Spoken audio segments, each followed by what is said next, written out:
গাজীপুরের টঙ্গীতে নিজ বাসা থেকে রক্তাক্ত অবস্থায় ছেলে ও রেললাইন থেকে বাবার মরদেহ উদ্ধার করেছে পুলিশ। সকালের দিকে টঙ্গীর বনমালা রেলগেট এলাকায় এই ঘটনা ঘটে।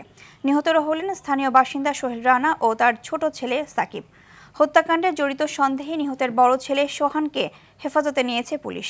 এছাড়াও জেলার কালিয়াকৈরে জান্নাত নামে এক গৃহবধূকে হত্যার অভিযোগ উঠেছে স্বামী রাজীব আহমেদের বিরুদ্ধে।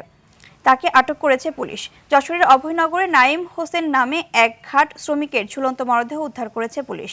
দুপুরে উপজেলার নোয়াপাড়া ৫ কবর এলাকায় আল আমিন গাজীর বাড়ি থেকে মরদেহটি উদ্ধার করা হয়।